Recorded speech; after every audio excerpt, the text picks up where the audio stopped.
एक बूढ़े भिखारी की कहानी। एक गांव में एक बूढ़ा भिखारी रहता था। वह हर दिन भिखारी गांव-गांव में घूमकर भीख मांगा करता था। बगल के गांव में ही एक सेठ रहता था। भिखारी जब भी उसके दरवाजे के पास आता था भीख मांगने के लिए, तो वह सेठ उसे हमेशा घर के बाहर से ही भगा दिया करता था। कई बार उसके लिए गालियां भी बकता था। तू जिंदा ही क्यों है? पूरी जिंदगी ऐसे ही भीख मांगेगा क्या? धरती का बोझ क्यों बनकर बैठा है? और कभी-कभी उस भिखारी को गुस्से में वह धक्का भी मार दिया करता था। इतना कुछ हो जाने के बावजूद भिखारी के मुंह से सिर्फ यही निकलता था कि भगवान तुम्हारे पापों को माफ करे। एक बार सेठ को धंधे में बड़ा नुकसान होने की खबर मिली। सेठ बहुत परेशान था कि तभी उसके दरवाजे पर वही भिखारी आ गया। गुस्से में अपना आपा खोते हुए सेठ ने उस भिखारी को पत्थर दे मारा। पत्थर लगने के कारण भिखारी का सर फूट गया और उसके सर से खून बहने लगा। फिर भी दर्द से तड़पते हुए भिखारी ने इतना ही कहा, भगवान तुम्हारे पापों को माफ करे। इतना कहकर भिखारी वहां से चला गया। सेठ सोच में पड़ गया। भिखारी को पत्थर मारा, फिर भी उसने सिर्फ प्रार्थना की। सेठ का गुस्सा शांत हुआ और भिखारी का रहस्य जानने के लिए सेठ ने भिखारी का पीछा करना शुरू कर दिया। भिखारी जहाँ जहाँ जाता, सेठ उसके पीछे आता। सेठ ने देखा कि कोई उसको खाना देता तो कोई उसका अपमान करता। भिखारी के साथ चाहे जैसा बर्ताव करते लोग, लेकिन भिखारी सबके लिए एक ही प्रार्थना करता, भगवान तुम्हारे पापों को माफ करे। अब रात होने को आई थी। भिखारी अपने घर जाने के लिए लौट पड़ा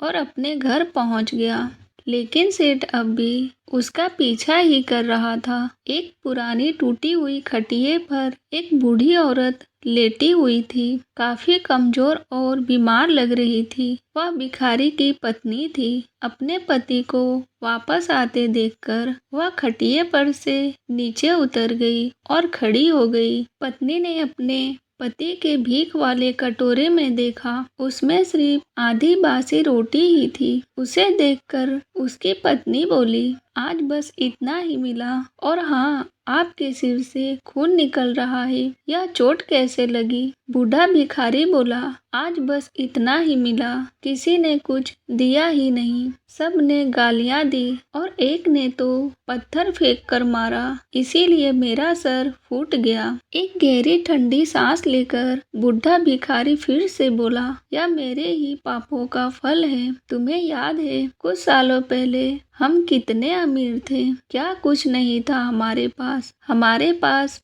हर चीज जरूरत से ज्यादा ही थी, लेकिन हमने कभी दान नहीं किया।